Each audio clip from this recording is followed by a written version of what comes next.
Seja bem-vindo ao podcast, esse lugar, esse ambiente seguro para a gente poder tratar de ideias, falar, fazer um bate-papo com pessoas ilustres aqui de Trindade e também da região. Sempre um tema interessante a ser abordado. E hoje a gente vai falar com a Ludmila, que ela é psicanalista, que vem fazendo um trabalho muito bacana também com o social.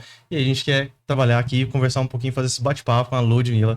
Tudo bem, Ludmila? Tá joia? Tudo bem, graças a Deus. Léo, que prazer poder estar aqui dividindo esse espaço com você mais uma vez. E é uma honra muito grande. Hoje falar um pouquinho sobre mim, né? Então já aproveita o gancho. Fala um pouquinho sobre você, Lud. Antes de tudo, eu quero me apresentar para vocês. Eu me chamo Ludmila, eu sou filha amada de Deus, criada e projetada à imagem e semelhança do Criador, para ser e fazer a diferença por onde eu passar. Essa é a minha verdadeira identidade, essa é quem eu sou. E hoje eu atuo, né, como psicanalista clínica, atendo aí nas clínicas renomadas aqui de Trindade, né, na Clínica Matre, na Clínica Muni, que inclusive é uma das patrocinadoras aí do nosso podcast e dos projetos, né, que eu tenho aí com mulheres. E para mim é uma honra muito grande estar aqui com vocês, viu? Contar um pouquinho para vocês sobre minha trajetória, sobre a minha história, um pouquinho, transbordar um pouquinho para vocês através aí do meu conhecimento como psicanalista clínica, que Deus tem feito na minha vida. Que bacana, muito legal. Agora, eu queria saber um pouquinho sobre os projetos que você já está organizando, o que tem de novidade para esse ano de 2026. Tem muita coisa aí já no forno. O que você pode contar aí para gente? Sim. Léo, hoje nós estamos com o podcast Vozes que Transformam, né? Que é um ambiente seguro para levar histórias de superação, trazer informações, inclusive clínicas, né? A gente está fechando aí algumas parcerias para trazer alguns profissionais da saúde, tanto mental quanto da saúde física, para a gente poder levar cura, inspiração, transformação para as pessoas. Hoje eu trabalho, né? Eu tenho uma mentoria de mulheres. Ultimamente a gente está com um projeto, inclusive, que veio da minha igreja, né? Um projeto deles, para as mulheres ler a Bíblia. E aí, como eu já tenho essa turma de mulheres, né, dentro de um grupo do WhatsApp, eu levei para elas também esse projeto delas colocar em prática, né, um devocional, uma leitura bíblica. E aí nós estamos aí com esse projeto de ler toda a Bíblia. E em breve nós vamos ter aí uma mentoria, nós vamos ter alguns cursos, né, coisas que virão, que ainda está no forno, estão sendo preparadas, mas que já já a gente vai colocar em prática. Legal. E eu gosto do seu exemplo, que é uma superação de vida. Todo o seu trajeto, todos os obstáculos que você tem superado, o que você tem desenvolvido. Eu acho que assim, é um exemplo muito forte. E eu queria que você contasse pra gente aqui um pouquinho sobre essa sua trajetória, para poder inspirar também as pessoas que estão assistindo aqui. Conta um pouquinho sobre essa trajetória. Então, Léo, eu vim de uma família humilde, né? Meus pais, eles são pastores, né? Eles são pastores de uma congregação da Assembleia de Deus, pastor Salvino, a pastora Lúcia. E vim de uma criação humilde, mas que também me impulsionou muito a ser hoje quem eu sou. Tem algumas coisas da minha história que eu gostaria muito de colocar aqui, mas que eu vou expor, né, pessoas e não seria legal. Mas eu precisei de trabalhar muito para poder hoje construir, né, o que eu tenho. Hoje eu até brinco muito com meu esposo, eu falo assim que nós somos pessoas prósperas. Porque quando a gente fala de prosperidade, as pessoas acham que é só questão de quantidade de dinheiro, né? Mas a prosperidade é você ter família, é você ter o que comer, é você ter. Eu tenho prazer hoje de poder sentar nas refeições à mesa com a minha família. Isso para mim é prosperidade, É, né? com E certeza. mesmo trabalhando, né, na minha área, eu consigo conciliar isso. Já fui de tudo um pouquinho. Eu trabalhei como babá, eu comecei a trabalhar muito cedo, eu tinha por volta aí de 12 anos de idade quando eu comecei a trabalhar. Eu me lembro que a minha primeira patroinha era uma senhorinha, e aí eu limpava a casa dela. Ela morava bem de frente à minha casa onde eu morava. E eu trabalhei um tempo para ela e ela veio a óbito. Ela se acidentou e aí eu perdi o emprego, né? Nossa, eu fiquei muito triste com aquilo, porque quando era assim, eu ganhava tão pouquinho, mas era um pouquinho que eu já fazia algo ali por mim, né? Uhum. Comprava uma roupa, naquela época pegando ali a adolescência, né? E aí fui ser babá, minha mãe conseguiu um outro emprego. Com o meu trabalho de babá, eu paguei um curso, que era o curso na época de computação. Hoje é tudo mais fácil, né? Na nossa época já não É tinha isso. verdade.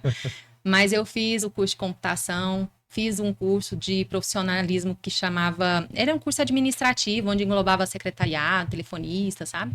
E isso me ajudou muito a conseguir meu primeiro emprego. Uhum. Eu consegui meu primeiro emprego de carteira assinada, eu não tinha nem 17 anos na época. Eu trabalhei numa distribuidora de polpas de fruta como secretária, e lá eu fui aprendendo as coisas de escritório, e aí como era uma distribuidora, eu aprendi também o serviço do caixa. Aí lá eu fiquei um tempo, mas assim, um tempo curto. Mas mesmo assim eu já marquei a minha história ali naquele lugar, sabe? Eu saí, e aí quando eu saí, a minha patroa até me chamou de volta. Só que eu já tinha deixado o currículo num outro lugar, e eu já estava mais interessada, e parece que eu me via naquele lugar. E aí, na época, eu já tinha deixado esse currículo e falei assim: não, eu vou esperar mais um pouco. Mas aí, até eu sair a entrevista e tudo mais, essa ex-patroa minha chamou para eu poder voltar. Aí eu falei para ela, falei assim, ó, eu volto. Mas só que eu já tô esperando o serviço em outro lugar. Aí se sair lá para mim é melhor, eu vou para lá. Aí ela, não, tudo bem, vamos ficar lá, que você já conhece o trabalho. Aí eu fiquei mais um tempinho. Aí logo saiu para mim no hospital, eu trabalhei no hospital de acidentados. E aí quando eu fui trabalhar lá, eu cheguei com 17 anos. E aí eu não sabia nada, assim, de questões de guia, não sabia área hospitalar, foi tudo novidade para mim. Só que ao mesmo tempo foi apaixonante. Eu comecei a trabalhar na recepção de fisioterapia, e aí era do lado da emergência. E assim, meu primeiro dia, gente, eu nunca tinha visto sangue na minha vida do jeito que eu vi lá, porque chegava muito acidentado, coisa, né, de urgência, era corpo de bombeiros o tempo todo. E aí eu fui me adaptando com aquela realidade, e aí me adaptei. Aí eu comecei a já fazer alguns plantões na emergência, me apaixonei. Eu amo poder trabalhar em pronto-socorro. E aí já trabalhei na internação, então fui um coringa dentro do hospital. Trabalhei como telefonista. E aí de lá surgiram outras oportunidades em outros hospitais para que eu pudesse trabalhar em outras áreas. Eu fui trabalhar num hospital uma época que eu fui chamada para trabalhar como recepcionista. Só que dentro do hospital dos acidentados, eu tive a oportunidade de aprender alguns exames cardiológicos. E aí lá eu pude. Eu comentei com a colega no treinamento que eu estava fazendo que eu tinha aprendido esses exames. E aí ela falou assim, Lud, tá precisando de uma pessoa nos exames, por que você não se candidata para lá? Eu falei, não, na verdade eu vim para cá porque me disseram da vaga de recepcionista. E para mim tá ótimo, eu tava satisfeita ali naquele lugar. E aí essa amiga passou essa informação para um dos administradores. Aí eu já tinha terminado o treinamento, estava organizando a minha documentação. Aí a doutora me ligou, Ludmila, as meninas me falaram que você tem o curso na área dos exames cardiológicos para fazer eletrocardiograma, teste ergométrico. Aí eu falei para ela, doutora, na verdade eu não tenho curso. Eu aprendi lá no outro hospital onde eu trabalhei, e aí eu cobri férias de uma colega. Mas assim, eu vi que aí os aparelhos são bem mais modernos, são diferentes, não é do jeito que eu trabalhava lá no outro hospital. Ela falou, não, se você quiser, você está contratada para poder fazer parte e ser auxiliar de exames. Aí eu falei, não, eu quero. Aí, inclusive, o horário era bem mais flexível, era bem melhor para mim, sabe? Eu falei, nossa, doutora, eu quero sim essa oportunidade. Aí, assim, eu nem cheguei eu só fiz o treinamento na recepção, não fiz treinamento nos exames e já fui direto para os exames. Então, assim, onde eu passei, eu sempre fui eu tentei ser um diferencial dentro da minha profissão. Só que eu não me via naqueles lugares para sempre. Era como se fosse. Eu não sabia dizer o que eu ia fazer, mas eu não me via só na recepção, eu não me via só nos exames. E aí, com o tempo, eu me separei. Eu vim de um divórcio, as minhas meninas eram muito pequenininhas. Eu precisei de abrir mão de trabalhar dentro de hospitais e de clínicas para eu poder cuidar delas. E aí, na época, minha irmã tinha me ensinado a fazer os brownies. E aí, eu vim inventar de ser empreendedora. E aí, vim para dentro de uma cozinha, comecei a fazer os brownies. E aí, eu tive um problema na minha mão. Eu tive síndrome do túnel do carpo nos 2 braços. Poxa. De fazer movimentos repetitivos na produção. E aí, quando eu comecei na produção, eu já comecei pensando que eu queria voltar a estudar. Mas as circunstâncias financeiras ainda não eram cabíveis naquele instante. E aí eu esperei um tempo. E aí Deus sempre colocou no meu coração que ele ia me alavancar de alguma forma numa outra profissão, até então eu não sabia. E um certo dia, a minha irmã me compartilhou comigo uma live da Ângela Cirino. E aí, naquele instante, meu coração pulsou pela psicanálise clínica. Aí ela abriu a primeira turma e eu não estava preparada e eu fiquei frustrada por não conseguir já de imediato ali poder participar da primeira turma. Ela abriu a segunda novamente, eu não consegui. Na terceira também não. Aí quando foi na quarta turma eu falei assim, agora eu vou. E eu comecei com a cara e com a coragem. Eu não tinha nem tempo para estudar. Eu até conto que na época que eu comecei a estudar psicanálise, eu estava na produção durante a madrugada, porque eu trabalhava muito à noite nessa época para produzir os produtos e fazer entrega durante o dia. Eu tinha muita entrega em Goiânia, em região, então eu passava a noite, às vezes, fabricando. E enquanto eu estava fabricando, eu colocava o celular ali para eu poder assistir às aulas. E assim foi praticamente todo o curso da psicanálise clínica. Eu estudando durante o tempo que eu estava ali trabalhando. Linkei uma coisa à outra, né? E aí, me formei. E aí eu comecei a fazer os estágios, achei muito difícil, mas uma das coisas que eu vi, igual assim, a gente precisa de não ter orgulho do que a gente fez lá atrás, porque eu acho que tudo valeu pra mim. E eu fui entendendo isso ao longo do tempo, sabe, Léo? Quando eu comecei a atender a minha prática clínica, uma das coisas que me ajudou muito foi eu já ter trabalhado dentro de hospitais, na questão do atendimento, de como lidar com o paciente. Aí juntou e somou com a psicanálise clínica, né? E aí isso me deu muito.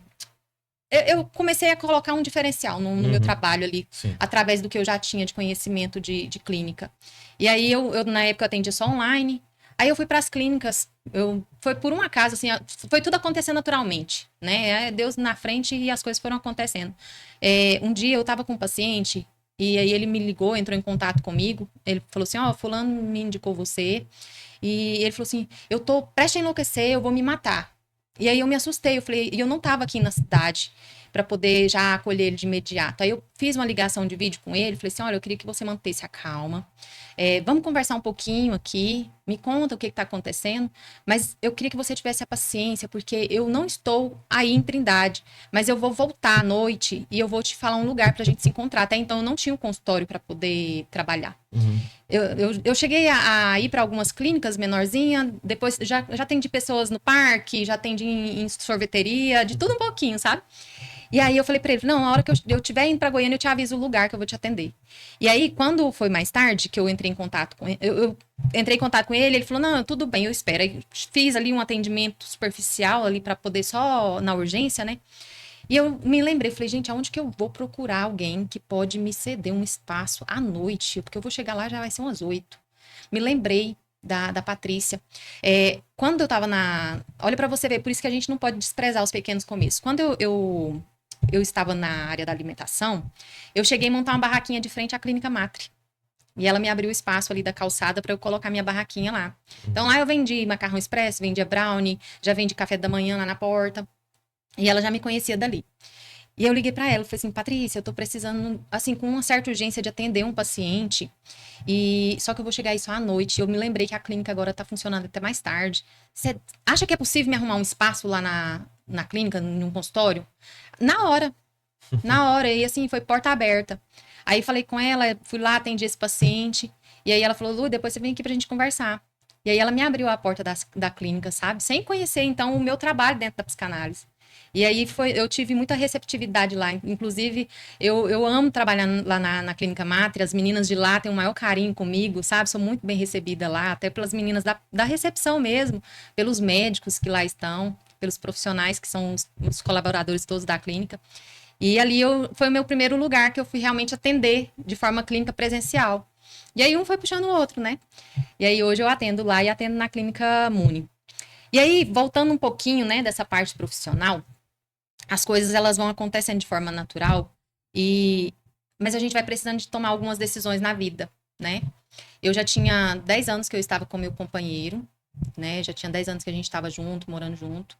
E ele sempre falava em casar, e eu tinha muito medo por vir de um divórcio, né? Eu passei muitas dificuldades financeiras. E aí eu falava, não, não é hora, não é hora. E aí a gente também na questão financeira sempre ia jogando para depois, né? E aí eu participei de vários eventos de imersão de inteligência emocional. E eu sou apaixonada, eu amo, porque fez muita diferença na minha vida pessoal. E aí, automaticamente, profissional, né, no meu relacionamento. Eu participei de um método chamado Método Evo.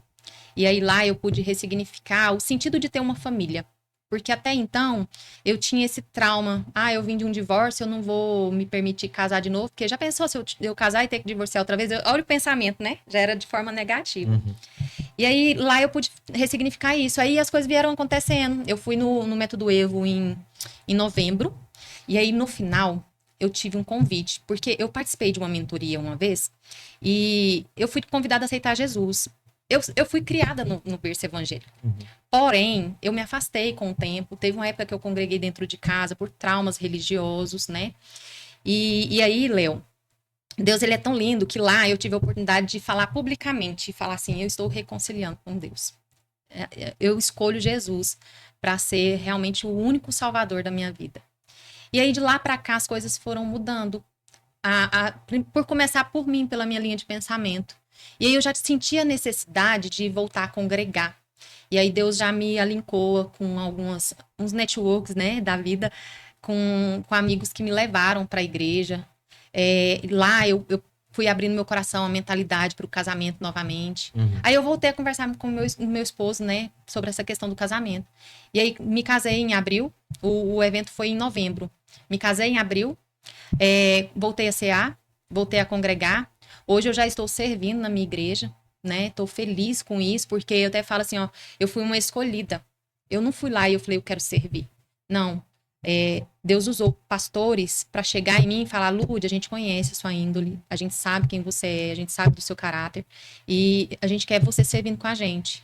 E aí hoje eu sirvo num ministério chamado Novos Começos, que é a coisa mais linda, porque é onde que a gente recebe as pessoas que aceitam a Jesus. Onde eles têm ali a primeira recepção na igreja Que depois bacana, dessa decisão. Uhum. Então, assim, isso pra mim é muito lindo. E eu sinto Deus, sabe, em todos os aspectos. Hoje, eu até fui pra roça esses dias atrás, agora no final do ano, de 2025, e Deus falou muito ao meu coração. Eu venho uma busca incessante, assim, de ter uma rotina espiritual, porque até então eu não tinha. De uns 2 anos pra cá, é que eu comecei a trabalhar, né? O meu espírito, a minha alma, o meu corpo. Eu entendi essa importância. Até para cuidar do outro. Eu precisava de aprender primeiro a cuidar de mim. E aí eu comecei a ter essa rotina, todos os dias fazer uma devocional, todos os dias ter uma conexão com Deus. E aí eu fui pra roça esse final de ano, e aí aconteceu um evento comigo, e aí Deus falou ao meu coração, como cristãos, como que a gente tem representado Jesus aqui na Terra? Porque nós somos representantes do reino. Nós somos representantes de Jesus aqui na Terra. E o que eu mais peço para Jesus é, Jesus, me faça ser humilde, mansa, que eu tenha um coração ensinável, assim como o Senhor teve, para que outras pessoas possam ser impactadas pelo teu amor através da minha vida. Que as pessoas, ao ver a Ludmilla, elas não me vejam como um ser humano, mas que elas possam ser impactadas pelo amor de Cristo através de mim. E aí eu tava lá e Jesus falando no meu coração, como que vocês, né, como que as pessoas vê Jesus, vê você? Elas vê Jesus através da sua vida? Elas vê Jesus através da sua fala, dos seus comportamentos, da forma que você lidar com os problemas? E muitas das vezes a gente vê, né, vários cristãos lá dentro da igreja de um jeito, quando sai, já não vive aquilo que prega, né? E hoje eu tenho buscado, sabe, a viver realmente de fato quem eu sou e quem Deus me fez para ser aqui nessa terra. Que é ser representante de Jesus. E aí as demais coisas vão acontecendo ao longo do tempo, sabe?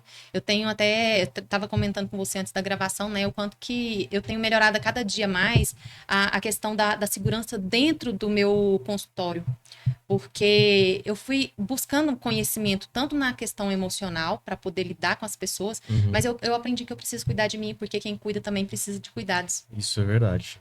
E aí isso faz toda a diferença. E aí, e Jesus, né? Não tem como. Quando eu coloquei Jesus realmente no centro da minha história, no centro da minha vida, aí sim as demais coisas estão sendo acrescentadas aos pouquinhos. Tem até uma história interessante, porque eu ainda tô com o mesmo carro que eu tenho da minha época que eu trabalhava nas feiras, né? E, inclusive, meu primeiro carro eu adquiri fazendo faxina. Com o dinheiro das faxinas eu comprei meu primeiro carro, era um Paliozinho. E aí, por conta de dívidas, porque eu não tinha conhecimento na parte administrativa, eu acabei investindo mais, só investia no negócio, mas eu não investia em conhecimento, eu não investia em mim. E aí, isso foi ficando em decadência, né? E aí, eu acabei precisando de vender esse Palio. Aí, meu esposo comprou um Celtinha. Aí, na época das feiras, ele que supria as nossas necessidades para levar, a gente montava barraca, né? Levava fogão, levava carretinha. E aí, muitas vezes, esse carro foi, assim, um divisor. E aí, eu comecei a ter vergonha de andar com o meu carro. Porque esse carro, ele já tá bem deteriorado a questão da pintura dele, né? E aí, Deus um dia falou ao meu coração, assim, audível. Ele vai me suprir, ele vai me dar tudo que eu preciso. Mas que primeiro eu precisava de valorizar o que eu já tenho. E aí, eu falei, nossa, Senhor, obrigado por essa palavra. Fiquei até constrangida por sentir vergonha daquilo que eu já tinha, né? E que hoje é o meu ganha-pão, né? Ele me supriu tantas minhas necessidades, mas é no momento certo que as coisas vão acontecendo. Sim. Então, eu tô num tempo de preparo, né? Mas que as coisas, as consequências financeiras, elas vão vindo aos poucos. E aí Deus vai fazendo o impossível acontecer. Uhum. E aí hoje eu tenho orgulho de falar do meu carro. Nossa, que bom. Porque eu tô usando esse canal aqui para poder falar realmente, né, que a gente não pode ter vergonha dos nossos pequenos começos. Porque é Verdade. através deles, né, que a gente é alavancado, né, Léo? Você falou sobre um ponto aqui, eu gostaria de levantar essa questão do autocuidado. Porque eu vejo, assim, é muito comum as pessoas quererem servir e é algo muito nobre. Quer cuidar das pessoas, eu quero poder ajudar de alguma forma, mas acaba esquecendo de si mesmo. E quando você levanta isso, eu vejo algo assim tão comum para a gente que está assim nesse meio que a gente serve, que a gente está buscando fazer algo, que a gente tem um propósito em servir. Aí você levantando isso, eu queria entender um pouco melhor como é que foi isso para você, né? O que que veio à tua mente que fez essa mudança de chave e como é que é hoje? Pensando nesse ponto, no autocuidado, não, eu preciso cuidar de mim, eu também mereço, sou filha amada, então preciso também ter esse cuidado comigo mesmo, antes de cuidar do próximo, porque eu preciso estar bem, né? Eu tenho que estar bem para poder cuidar do próximo. Uhum. Fala um pouquinho sobre isso. Léo, quando a gente se anula para poder servir, fazer pelo próximo, muitas das vezes a gente tem uma ferida emocional da rejeição e a gente automaticamente, inconsciente, a gente acaba fazendo isso. A gente se anula para poder ajudar o outro e esquece de ajudar a si mesmo, né? E foi através dos meus conhecimentos aí buscando, né, dentro de mentorias, que eu comecei a ligar essa chavinha que eu precisava de cuidar de mim. E aí, além de estudar, eu precisava de entender que alguns bloqueios estavam aqui na minha mente. Até a questão mesmo, Léo, de fazer uma atividade física. Por exemplo, lá na minha infância, como eu vim de um lar muito religioso, eu fui muito bloqueada na questão assim de fazer atividade física, porque a gente não podia usar uma bermuda, uma calça, fazer certos tipos de esporte. Até andar de bicicleta era proibido. E aí, quando isso veio à tona, né? Veio à memória através de uma masterclass de ferida emocional que eu fiz para tratar as feridas emocionais da alma, né? Eu precisei de voltar na minha criança interior. E aí eu pedindo ao Senhor, Senhor, me traga a memória. O que que ainda preciso de desbloquear, que ainda não foi bloqueado, que tem me travado? E aí me trouxe à memória isso, esse fato de eu ter sido bloqueada na questão da atividade física. Uhum. Eu comecei atividade física várias vezes, por vários momentos eu travei, eu tive problema na coluna, eu tava até atrofiando, Puxa. pela minha idade, né? Em muitos momentos eu me via com dificuldade para andar, as pernas inchadas, e aí juntava com o trabalho manual que eu tinha na época da alimentação, porque eu ficava muito em pé, aí que eu não, aí era assim, ó, eu começava a fazer uma atividade física, eu parava porque eu sentia dor. E aí quando veio essa masterclass eu entendi que estava aqui na minha mente, e eu falei, Senhor, eu não aceito mais. A partir de hoje, o que estava me bloqueando não vai me bloquear mais. Porque agora eu entendi que está na minha mente. E aí eu comecei a cuidar do meu corpo, da questão de fazer atividade física. Automaticamente eu comecei a cuidar melhor da minha alimentação. E é muito difícil, Léo, por exemplo, assim, ó, pessoas que vai numa festinha, todo final de semana tem alguma coisa social, né? Sempre tem algumas coisas gostosas para comer, né? Eu comecei a melhorar na questão da minha alimentação fazendo jejum. Eu juntei uma coisa a outra. Uhum. Aí eu fazia assim, ó, uma semana eu fiquei sem refrigerante, na outra semana sem doce. E aí eu comecei a gerenciar as minhas emoções, os meus desejos de comer. Algumas coisas eu entendia que era pela falta que eu não tinha acesso na infância, eu acabava comendo de forma errada. Então eu vim melhorando. Hoje eu já tirei refrigerante da minha vida, Coca-Cola, doce, eu gosto de doce, mas é bem moderado. É igual eu falo assim, ó, não é proibido, mas já aconteceu, às vezes, de eu estar em algum evento e eu tomo um refrigerante. Mas de verdade, eu não sinto aquele sabor gostoso como antigamente. Às vezes eu tomo um pouquinho assim e já fico satisfeita. Até suco de caixinha, então eu diminui muito doce. Hoje eu já tomo café sem açúcar. Eu fui entendendo que uma coisa vai puxando a outra e que a gente é capaz de gerenciar essas emoções e esses desejos. Mas para isso a gente precisa de ter metas. Dizem que quando a gente não tem meta, quando a gente não sabe onde a gente quer chegar, qualquer caminho serve. E aí eu comecei a pensar nisso, sabe? Eu comecei a colocar metas. Eu falei, não, eu tenho metas para poder melhorar na minha saúde física, nas minhas emoções. Hoje, Léo, eu faço, até antes dos meus atendimentos e depois, eu tenho um plano terapêutico para eu também alinhar as minhas emoções, tanto antes quanto depois. Porque eu sou um canal de cura, porém eu não sou a cura. Eu sou apenas o canal, eu não sou o depósito, né? E aí eu preciso tratar de mim, porque quando a gente lidar com emoções das pessoas, se a gente não se cuida, a gente adoece junto. Isso é verdade. Eu me lembro, você lembra daquela época que teve aquela enchente lá no Rio Grande do Sul? Sim. Aquela época, Léo, eu fiz parte do voluntariado. Só que eu comecei a ser bombardeada por tanta informação que tinha, né? Nós todos na televisão, no Instagram. E eu comecei a adoecer junto. Porque eu comecei a pegar aquelas emoções das pessoas, né? Aquela tristeza, aquela tragédia, e trazer para minha vida pessoal. E aquilo tava me travando, me paralisando. Eu falei, não, opa. Aí o que eu fiz? Eu comecei a tirar certos tipos de conteúdo da minha vista. Hoje eu não fico vendo noticiário, eu sou até alienada. Às vezes eu fico sabendo de algumas informações dentro do meu consultório. E eu acho ótimo, porque nisso eu consigo viver. Muitas das vezes as pessoas perdem tempo vendo a vida de tantas pessoas lá nas redes sociais e perde de viver a própria vida. Isso também já aconteceu comigo. E aí eu fiz um limpo, eu tive que fazer uma mudança. Buscar uma nova qualidade de vida, um novo estilo de vida. Quando eu comecei a tirar isso das minhas vistas, eu comecei a melhorar. Inclusive, assim, tem muitas pessoas que eu conheço, que eu amo, mas que eu não sigo. Mas não é porque eu deixei de gostar. É porque hoje eu não tenho mais tempo para poder perder, para ver a vida do outro. Eu preciso viver. E é isso Faz que sentido. anda. E isso que, infelizmente, as pessoas andam muito aceleradas, com a mente acelerada. Vai dormir, fica o tempo todo no celular, né? Hoje eu tenho uma higiene do sono. E aí eu comecei a gerir isso dentro de mim para eu poder lidar melhor com as pessoas. Inclusive, coisas que eu coloco em prática na minha vida pessoal, eu levo de tarefa para os meus pacientes. Aquele que realmente quer mudança, que ele começa a colocar em prática, ele obtém resultado.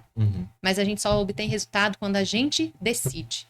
Então, esse autocuidado vem de uma decisão. Então, primeiro eu precisei de decidir que eu precisava de ter um novo estilo de vida, para eu ter qualidade de vida, para poder cuidar do outro. Por isso que muitas das vezes eu sou alienada. Não sei de nada, assim, das mídias, das redes sociais. Fico sabendo pelas pessoas. E sou feliz assim, graças a Deus. Mas faz sentido. Realmente, a gente acaba se envolvendo demais com coisas que a gente não é capaz de resolver, que a gente não é capaz de mudar.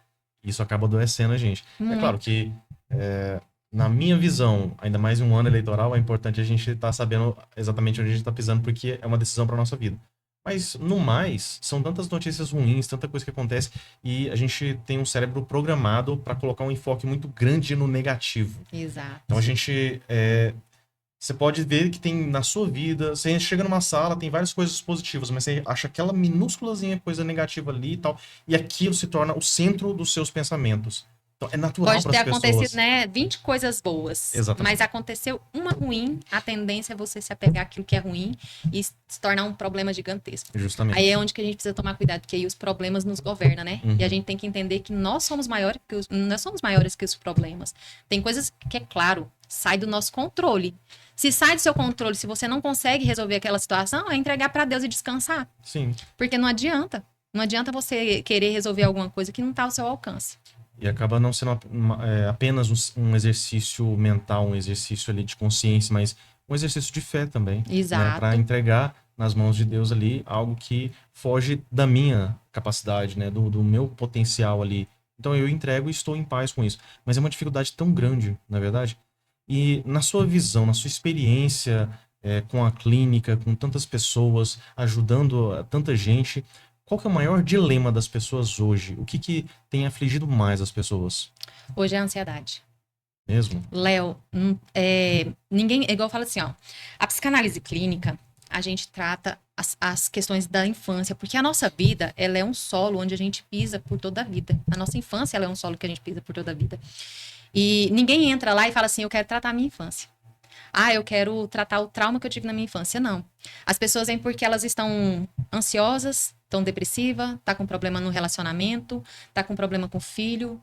E muitas das coisas da ansiedade vêm pelo estilo de vida, os problemas. Eu tive TAG e hoje eu não tomo mais medicação porque eu aderi a esse estilo de vida para mim. Claro, quando o organismo tá um caos, que não tem como você tratar ali só de forma terapêutica, às vezes a gente tem que sim entrar com a medicação. E aí é onde que a gente encaminha para o psiquiatra, né? Hoje ainda existem alguns tabus. com essa questão emocional de ir ao psiquiatra, de fazer uma terapia. Tem pessoas que ainda acham, né, que é coisa de louco. Mas a terapia, ela te ajuda a buscar onde que é a raiz desses problemas. E a sanar, né? Para poder te ajudar a ter ali um norte de buscar onde que é que você pode... Quais são as ações que você tem que tomar para poder melhorar essa ansiedade. Então, hoje, o enfoque maior que eu ando vendo, assim, na clínica, na prática, é pessoas ansiosas. Muitas pessoas ansiosas. Inclusive, é uma das áreas que eu tenho mais estudado e eu tenho formado até esse nicho, sabe? Para tratar essas questões. Porque realmente as pessoas hoje, elas estão tão focadas na questão da mídia, né? Principalmente adolescentes, crianças. Isso tem adoecido muito. É essencial a gente dormir. E hoje as pessoas, às vezes, viram a noite no celular. E uma noite mal dormida, no dia seguinte, você não produz bem. Você já não trabalha bem. Aí é onde que tem muitos esgotamentos, às vezes até emocional, vindo da questão do trabalho, mas que está somando a algo que você está vivendo no dia a dia, né? Já é até comprovado que a pessoa que ela fica 3 noites e 3 dias sem dormir, o que acontece? A pessoa está ligada no 320, ela começa a ter alucinação, ela começa a ter delírio, ela começa a viver algo que não está dentro da realidade mais. Então, dormir é essencial. E para você dormir bem, você precisa de estar cansado, não exausto emocionalmente. Você precisa estar cansado, um cansaço saudável. E para você ter um cansaço saudável, você precisa se exercitar, você precisa de alinhar suas emoções, trabalhar, né? E precisa de dormir bem. E aí, para dormir bem, tem que ter uma higiene do sono. Você tem que ter um tempo ali para poder fazer até um detox, né? Da questão da mídia ali, tirar as telas, tomar um chazinho, adquirir hábitos novos. Aí quando você fala assim, não, tem que tomar um chazinho, tem muita gente que fala, não gosto. Gente, adulto não faz o que quer. A gente faz o que precisa ser feito. E tem coisas que ninguém vai fazer por você. Verdade. Se você não faz por você, o outro não vai fazer. Então a gente tem que ter a autorresponsabilidade, né, de buscar o que é que está acontecendo no seu dia a dia que está te trazendo esses malefícios de saúde, da saúde mental tá precária. Se tá ansioso, tá depressivo. Aí sim, depois a gente entra nas questões da infância, sabe? É claro, cada paciente é único. Eu até costumo dizer, Léo, que eu não trabalho hoje com técnica pronta. Cada paciente é único. Cada um tem a sua história, cada um tem a sua dor.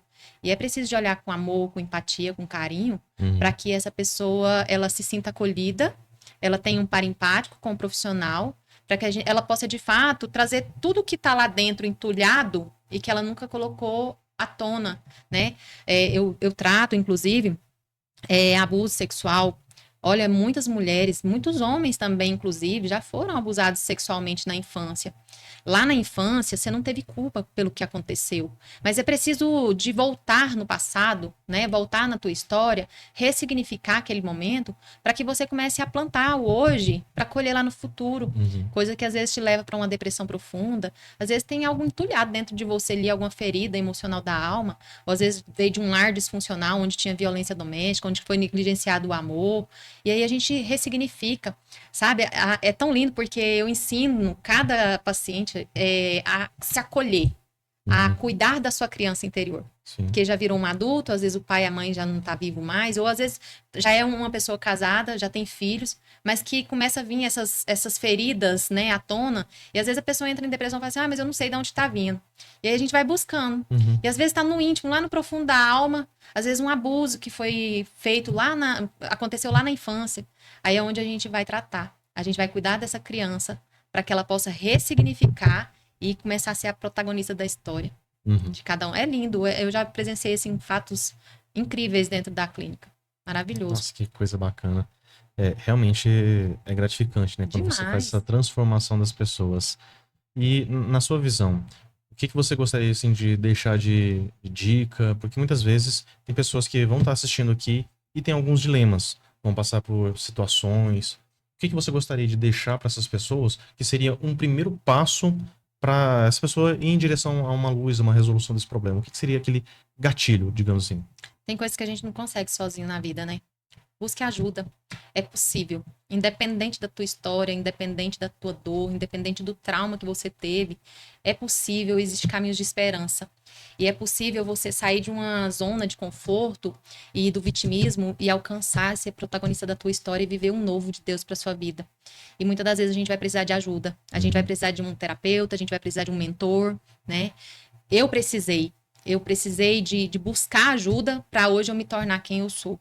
Então, através de uma busca a um profissional, veio outras buscas, né? Eu vi que eu precisava de uma mentoria, fiz mentorias, ganhei mentorias, inclusive Deus usou pessoas para poder me presentear com mentorias. Então, assim, hoje você ter um mentor, eu acho que é um diferencial muito grande. E hoje eu louvo a Deus, assim, porque de uma forma ou de outra, eu já mentoro algumas pessoas, sabe? Bacana. Até dentro do consultório mesmo, com certas ações, atitudes, que às vezes a pessoa, ela tá imergida num grande problema para ela, e aí quando ela entende que ela consegue gerenciar as emoções, e ela consegue tomar passos para ela poder realmente, de fato, ser a protagonista da história dela, ela acorda para a vida, ela desabrocha, ela tira uma nova versão, uma versão melhor a cada dia. E assim a minha busca também no dia a dia. Todos os dias, eu peço para o Senhor, Senhor, hoje eu quero tirar uma melhor versão de mim. É uma decisão todos os dias. E buscar ajuda. E eu tô aqui para poder contribuir através do meu trabalho. Nossa, que bacana. E eu quero aproveitar essa deixa que a gente está caminhando aqui para os minutos finais. Deixa uma palavra final aí para você deixar para o público, para nossa audiência, pessoal que está assistindo. E aproveita também para deixar as suas redes sociais. Como que as pessoas podem te encontrar, às vezes, para tirar alguma dúvida, né? Que às vezes tem, de tudo que a gente falou aqui, né? Vai ter algum detalhezinho que eu gostaria de saber um pouquinho mais, né? Como que essas pessoas podem te encontrar aí através das redes sociais? Sim, hoje dentro do Instagram, no @LudmilaNunesPC. Nas clínicas também, né? Se você quiser agendar um atendimento, na Clínica Matri, na Clínica Muni. E através do nosso WhatsApp, 62982166560. E hoje também nós temos aí, né, o canal do podcast Vozes que Transformam, que também tem algo que vem para poder trazer transformação para sua vida através de cada história que trago, né, no nosso bate-papo. No YouTube, Ludmila Nunes PC. Então, já acesse o canal, fique por dentro aí das novidades que virão futuramente, né? E venha fazer parte aí de uma transformação através da terapia ou através de uma mentoria. Eu estou aqui para poder contribuir na sua vida, através do meu aprendizado e através do que Deus fez na minha vida, através dos conhecimentos que eu adquiri, que eu acessei. Que coisa boa, fico muito feliz e grato aqui pela sua presença, tantas informações importantes e mais uma vez, é uma história assim que inspira, a gente vê a superação, o trabalho, a luta e todo esse processo que você passou também e ajuda as pessoas a também superarem, isso que é o mais bacana. Então eu fico muito feliz com a sua presença aqui, quero te agradecer também que está acompanhando aqui todo esse nosso bate-papo, essas informações, se quiser deixar sugestões aqui também, entrar em contato com a Ludmila através das redes sociais, ela tem muito conhecimento, tem muita informação ainda para poder trazer, para poder ensinar, para poder mostrar através das mentorias também, que eu acho muito bacana. E, como ela mesma disse, né, tem muita novidade chegando aí e aos pouquinhos a gente vai trazer, assim que a gente tiver mais informações também. Então, obrigado a você que tem nos acompanhado aí. E, se possível, compartilhe também esses vídeos, compartilhe essas informações que são tão importantes. E eu quero agradecer e deixar um forte abraço aqui e até a próxima. Obrigada, Léo. Tchau, tchau. Tchau, tchau.